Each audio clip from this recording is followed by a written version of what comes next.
Hey everybody, to what degree are you living a life of little to no regret?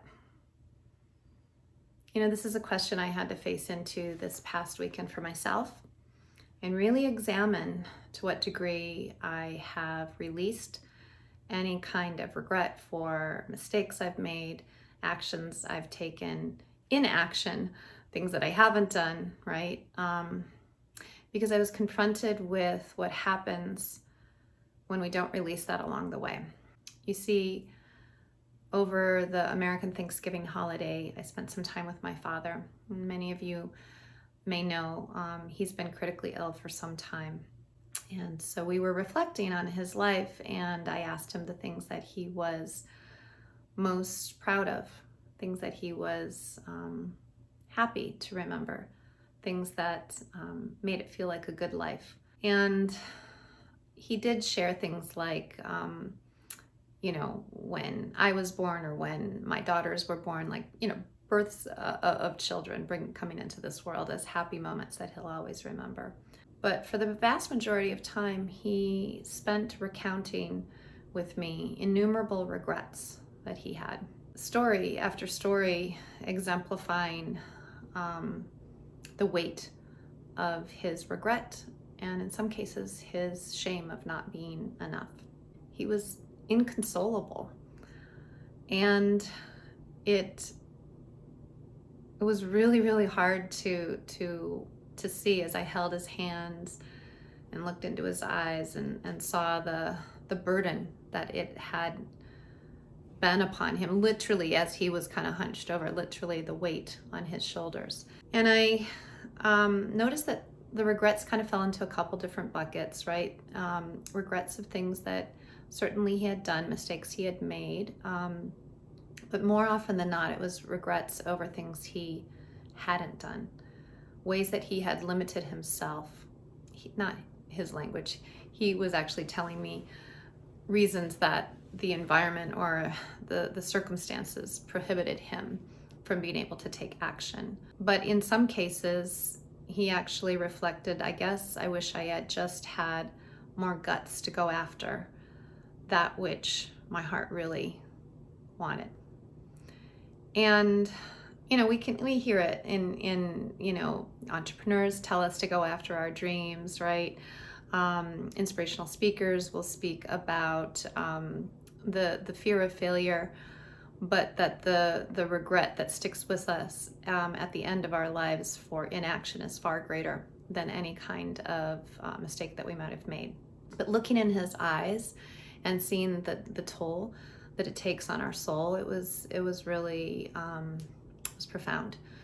So it made me really reflect for myself, and I'm going to extend this invitation to you as well to think about your own life. To what degree are you truly freeing yourself up, standing in more limitless possibilities, and releasing any kind of actions or interactions, any kind of regrets that you may have had in your own life? So a couple ways that you can begin doing that I'm going to really double down on myself is, number one, make sure that we are employing really good language of possibilities, possibility language, not limitation language. And one of the biggest traps is getting caught in woulda, coulda, shoulda thinking. You've heard the phrase, you're shooting all over yourself, right?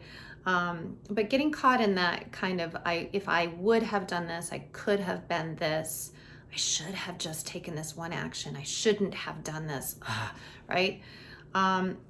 So we have that kind of momentary reflection. Make sure that we halt in that moment, the moment that we hear ourselves thinking in that way and beating up on ourselves, and then just stopping in the moment and compassionately saying to ourselves, I forgive myself for judging myself as fill in the blank, whatever that thing is. So I forgive myself for judging myself as cowardly. I forgive myself for judging myself as ungrateful. I forgive myself for judging myself as selfish. Whatever it is that comes up for you in the moment, catching yourself in the act of the woulda, coulda, shoulda and shifting to self-forgiveness can be a personal practice that helps free us up in the moment so we're not actually bearing more energy in the past and empowering something that has long passed us by.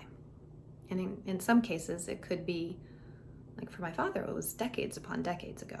The second thing is I'm really doubly committed now to acknowledge any patterns that I might have, to not feeling into the feeling that I am experiencing as I'm going through life and getting the lesson, even when I make mistakes, especially when I make mistakes or I find myself acting imperfectly. So when painful things have happened or I have done things in less than a stellar manner, there's a tendency to go, oh, damn, why did I could have done something better there. And for me, sometimes I can disassociate from the pain by using humor because it kind of lightens it up in the moment because it feels so heavy. But what that actually does is sidesteps the pain that I might be feeling. So for me, I'm going to be very vigilant around noticing when and if I am feeling some kind of regret over an action or inaction, feeling the emotion that I'm feeling. And if I have a tendency to want to make light of it, just note what is it that is underneath that, because that's not who I am. At core, there's a beautiful, imperfect human trying her best, right? And the same for you. So what is the pattern that you fall into when you make mistakes, when you screw up, when you muck up? What's the tendency that you have? Where do you start to constrict? Name the pattern and see if that diffuses the energy. Get the learning. Name the pattern, get the learning. The third thing that I'm really going to be committed to doing, and I invite you to do the same, and it's perfect timing actually, because the world has turned upside down out there.